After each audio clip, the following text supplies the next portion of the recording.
साथ संगतची प्रेमाने बोलूया. धन्य निरंकारजी. साथ संगतची भक्ती करत असताना आत्मस्थिती असणे फार गरजेचं आहे. तर ते का गरजेचं आहे त्याच्यावरती आपण चिंतन करूया. आपण जेव्हा भक्ती करतो, भक्ती करत असताना त्याचा मूळ उद्देश आपण काय समजतो की मुक्ती मिळणं. भक्तीचा मूळ उद्देश आपण समजतो की मुक्ती. परंतु मुक्ती आपल्याला केव्हा मिळते? मुक्ती म्हणजे काय? आपण समजतो की मुक्ती म्हणजे जन्म मरणाच्या चक्रातून सुटका. एक उदाहरण घेऊयात या ठिकाणी. एखादा पिंजरा आहे बघा, आणि त्या पिंजऱ्यामध्ये पोपट अडकलेला आहे. त्याला पंख आहेत, तो उडू शकतो, परंतु त्याला पिंजऱ्यामध्ये अडकवलेलं आहे, त्याच्यामुळे तो उडू शकत नाही. त्याला स्वातंत्र्य नाही आहे. परंतु जेव्हा आपण तो पिंजरा, त्याचा दरवाजा आहे तो ओपन करू, जेव्हा आपण दरवाजा ओपन करू त्यावेळेस त्या दरवाजातून जेव्हा तो पोपट बाहेर पडणार आहे त्यावेळेस तो मुक्त असणार आहे. म्हणजे मोकळा श्वास. तो आकाशामध्ये स्वच्छंदी विहार करणार आहे. तिथे त्याला कोणाचंही बंधन नाही आहे. कोणी त्याला म्हणेल तेव्हा खायला देणार नाहीत. जेव्हा त्याला भूक लागेल तेव्हा तो खाणार आहे. जेव्हा त्याला पाणी पिऊ वाटेल तेव्हा तो पाणी पिणार आहे. जेव्हा त्याला फिरावंसं वाटेल, आकाशामध्ये स्वच्छंदी विहार करावंसं वाटेल, तेव्हा तो विहार करणार आहे. म्हणजे ही जी त्याची आहे ती मुक्त अवस्था. मुक्तीची स्थिती कशी असते? तर हे मुक्तीची स्थिती आपल्याला याच्यावरून लक्षात येते. आपण मनुष्य, आपण म्हणतो की मनुष्य प्राणी, मुळात आपण होतो आत्मा. आत्मा ही मुक्त अवस्थेमध्ये होती. परंतु जेव्हा ती जन्म मरणाच्या चक्रामध्ये आली तेव्हा ती बंधनामध्ये अडकली. परंतु बंधनामध्ये कधी अडकली? तर जेव्हा आपण हे पंचतत्वांचं शरीर घेतलं आणि पंचतत्वांच्या शरीरामध्ये आत्मा अडकली आणि नंतरनं त्या पंचतत्वाच्या शरीरालाच ती स्वतःला म्हणायला लागली की मी ही आहे, मीच आहे ही. स्वतःचं अस्तित्व काय केलं? हे शरीराला समजलं की हे शरीर म्हणजे मी आहे. समजा एखादा मुलगा आहे, त्या मुलाचं नाव जर राजेंद्र असेल तर तो म्हणेल की हा राजेंद्र हे शरीर माझं आहे. एखादी मुलगी असेल, सुलोचना नाव आहे, ती म्हणेल की सुलोचना हे माझं शरीर आहे. एक उदाहरण घेतलं म्हणजे आपण काय केलं, त्या शरीरालाच आपण स्वतः समजलं. पण या ठिकाणी लक्षात घेणं गरजेचं आहे की जेव्हा आपण एक शरीर सोडतो, दुसरं शरीर धारण करतो, दुसरं सोडतो, तिसरं शरीर धारण करतो, मग त्यावेळेस काय घडतं तर आपली आत्मा एका शरीरातून दुसऱ्या शरीरात जाते, दुसऱ्या शरीरातून तिसऱ्या शरीरामध्ये जाते. म्हणजे शरीर सतत चेंज करत आहे. आणि जेव्हा जेव्हा ती शरीर धारण करते तेव्हा ती समजते की शरीर म्हणजे मीच आहे. आणि जेव्हा आपण स्वतःला शरीर समजायला लागतो, की स्वतःला आत्मा समजत नाही, स्वतःला शरीर समजायला लागतो, त्यावेळी आत्मा ही बंधनामध्ये अडकली जाते. कारण ती विहार करू शकत नाही. पोपटाला वाटलं की हेच माझं घर आहे. ज्यावेळी त्याला आपण त्या पिंजऱ्यातून बाहेर काढलं त्यावेळेस त्याला पंख असूनही तो उडेना. कारण त्याला असं वाटलं की मला उडता येत नाही, हेच माझं घर आहे. पण जेव्हा त्याच्या जीवनामध्ये एखादा तत्ववेत्ता मार्गदर्शक आला आणि त्या मार्गदर्शकाने सांगितलं की या पिंजऱ्यामध्ये जरी तू अडकला असेल तरी तू पक्षी आहे आणि तुझा गुणधर्म काय आहे तर तू उडू शकतोस, तुला पंख आहेत. त्याने काय केले, त्याला प्रेरणा दिली आणि सांगितलं पक्षाला की आता तू उड. तो आता स्वच्छंदी आकाशामध्ये उड, ट्राय कर. सुरुवातीला नाही जमणार, सुरुवातीला तो उडायचा प्रयत्न करेल, कारण ते पंख जे आहेत ते पंख कितीतरी दिवस त्यांनी काम केलं नव्हतं, त्याच्यामुळे ते उडताना सुरुवातीला त्रास होईल. परंतु तरी पण आपण काय म्हणणार की हां तू हार मानू नको, हळूहळू तुझं ते काम होणार आहे. नंतर हळूहळू थोड्या दिवसांनी काय होईल, हळूहळू प्रयत्न करता करता करता करता त्या पोपटाला उडायला येतं. त्याचा अर्थ असा आहे की जरी मी शरीर स्वतःला समजत असले तरी मी शरीर नाहीये, तर मी आहे आत्मा.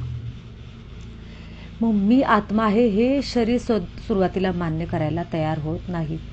कारण आपलं सतत लक्ष 24 तास आपण त्या शरीरालाच पाहत असतो. आपण कुठे आत्म्याला पाहतो? परंतु आपल्या शरीरामध्ये एक ऊर्जा आहे, ती ऊर्जा आपल्याला चालवते. उद्या आपल्या शरीरातलं आत्मतत्व निघून गेलं, आपलं शरीर जरी त्या ठिकाणी असलं तरी आपल्याला काय म्हणणार, हां अमका तमका तो निघून गेला, तो सोडून गेला. पण शरीर तर त्याचं त्याच ठिकाणी. मग शरीर म्हणजे तो कसा असेल, असू शकत नाही. म्हणजे त्याचं खरं अस्तित्व आहे आत्मा. मग आपण या ठिकाणी हे लक्षात घ्यायचं आहे की जर शरीरातून आत्मा जाते तर माझं मूळ अस्तित्व आहे, मी आत्मा आहे, मी शरीर अजिबातच नाही आहे. फक्त शरीर हे माझं एक कॉस्ट्यूम आहे, किंवा आपण त्याला म्हणूयात की शरीर म्हणजे एक भाड्याचं घर आहे. ते कधीही सोडायला लागू शकतं, त्याची काही गॅरंटी नाही आहे. जोपर्यंत आपल्याला आपल्या ह्या शरीराची आसक्ती कमी होत नाही तोपर्यंत आपलं मोक्षाचं द्वार खुलं होत नाही. मग भले ज्ञान कितीही असो, सद्गुरूनं जरी ज्ञान दिलं, परंतु जर आपण आपलं ते ज्ञान जोपर्यंत व्यवहारामध्ये आणत नाही तोपर्यंत आपलं मोक्षाचं द्वार खुलत नाही. म्हणून ते ज्ञानाची समज असणं गरजेचं आहे. ज्ञानाची समज ही आपल्या जीवनामध्ये येणं गरजेचं आहे. म्हणून स्वतःला जेव्हा आपण आत्मस्थितीमध्ये स्थित होतो, आणि भगवद्गीतेमध्ये सुद्धा सांगितलेलं आहे की हे अर्जुन, तू स्वधर्मामध्ये स्थित हो, आणि तुझा स्वधर्म आहे शांती. आत्मस्थितीमध्ये स्थित हो. जेव्हा आत्मस्थितीमध्ये स्थित होईल त्यावेळेस आपोआपच मन हळूहळू शांत व्हायला लागेल. कारण आजूबाजूला ज्या घटना घडतात ना, त्या अशांत करणाऱ्या आहेत आणि त्या शरीराशी निगडीत आहेत.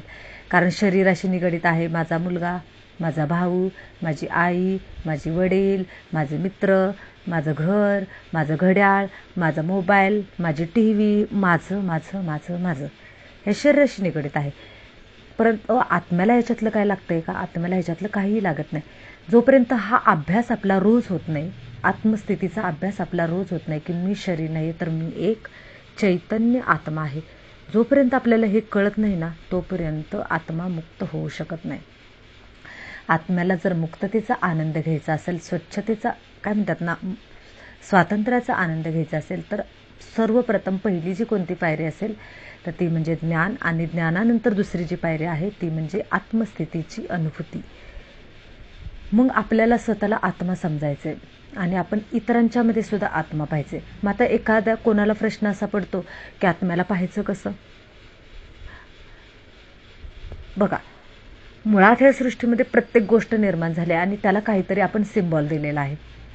आता समजा बघा, त्रिकोण म्हटलं की आपल्याला बरोबर 3 कोणाचा त्रिकोण आठवतो, चित्र आठवतं, त्याचं समोर उभं राहतं.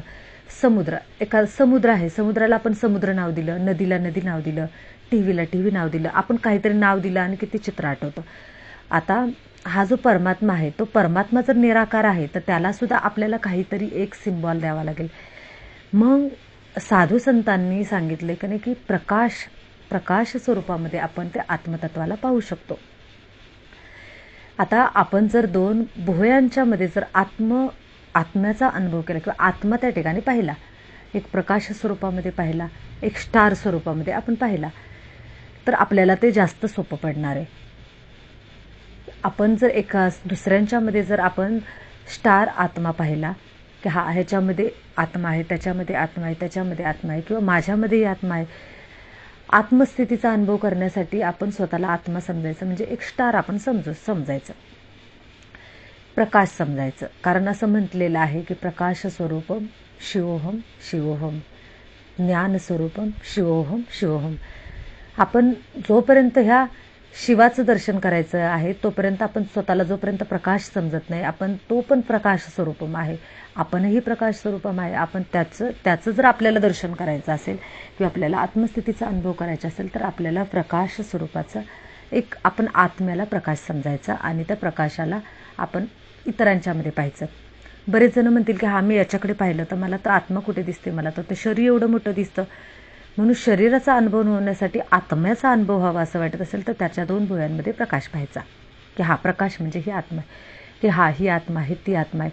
आणि काय होतं त्याच्यातून एक चमत्कार होतो की जेव्हा आपण आत्मस्थितीने इतरांकडे पाहायला लागतो, आत्मस्थितीने आपण स्वतःकडे पाहायला लागतो, त्यावेळी इतरांच्यामध्ये आत्मतत्वाचं दर्शन व्हायला लागतं, आपल्यामध्येही आत्मतत्वाचं दर्शन व्हायला लागतं आणि हळूहळू आपल्या शरीराचं भान कमी व्हायला लागतं. आणि जेव्हा शरीराचं भान कमी होतं, कारण शरीर आणि 5 विकार हे जोडलेले आहेत, आपण जेव्हा स्वतःला शरीर समजायला लागतो त्यावेळेस 5 विकार हे आपले डोकेवर काढतात. आणि 5 विकार म्हणजे रावण. शरीराचं भान आलं की रावण उभा राहतो. आणि आत्म्याचं जर भान आलं तर राम उभा राहतो. आणि जेव्हा राम आणि रावणाची लढाई होते त्यावेळेस विजय मात्र कोणाचा होतो तर रामाचाच होतो. आपण पाहिलेले महाभारतामध्ये, रामायणामध्ये विजय हा सत्याचाच होतो, चांगल्याचाच होतो. मग जर रामाचा त्या ठिकाणी जर विजय झाला असेल तर त्या ठिकाणी काय झालेले, राम आत्मस्थितीमध्ये होता. बघा आपण पाहिलेलं आहे की रामायणामध्ये रामाची स्थिती कशी दाखवलेली, एकदम निश्चिंत स्थिती.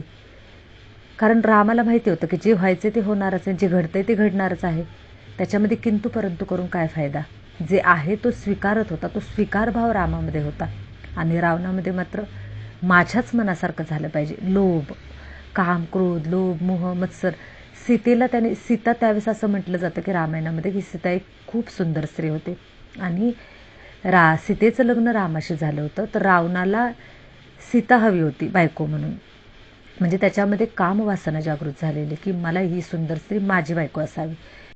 त्याच वासनेने रावणाचा अंत केला. म्हणजेच आपल्यामध्ये जे असलेले काम, क्रोध, लोभ, मोह आणि विकार, हे जे मोह आणि ईर्ष्या, द्वेष, अहंकार, हे सारे जे आपले विकार आहेत ना, ते विकार आपल्याला पतनाकडे घेऊन जातात. आणि ते विकारांचं जे मूळ आहे ते म्हणजे कोणतं आहे तर स्वतःला शरीर समजणे. जेव्हा आपण स्वतःला आत्मा समजायला लागतो त्यावेळेस आपल्यामध्ये असलेले विकार हळूहळू नष्ट व्हायला लागतात. विकार जर आपल्याला नष्ट करायचे असतील तर त्यासाठी आत्मज्ञान आणि आत्मस्थितीची जाणीव असणं फार गरजेचं आहे. जेव्हा हे होईल त्यावेळी खऱ्या अर्थाने आपल्या भक्तीची खरी सुरुवात होईल. आणि जेव्हा भक्तीची सुरुवात जर योग्य असेल तर आपल्याला मोक्षापर्यंत जाणं सोपं होईल. आणि जर मोक्षापर्यंत आपण गेलो तर जीवनमुक्तीचा आनंद हा जिवंतपणेच घेता येईल. जर आपण जीवनमुक्तीचा आनंद जिवंतपणे घेतला तरच आपण मुक्तीची स्थिती ही मेल्यानंतर आपल्याला प्राप्त होऊ शकते. परत त्यासाठी आपल्याला मुक्तीची अवस्था ही आपल्याला जीवन जगत असतानाच करणं गरजेचं आहे. आणि ती जेव्हा प्राप्त होईल त्याचवेळी खऱ्या अर्थाने आपलं जीवन हे पुढं योग्य मार्गाने चालणार आहे आणि आपली भक्ती ही योग्य मार्गाने होणार आहे. आजचा व्हिडिओ आपण इथेच थांबूयात. धन्य निरंकारचे.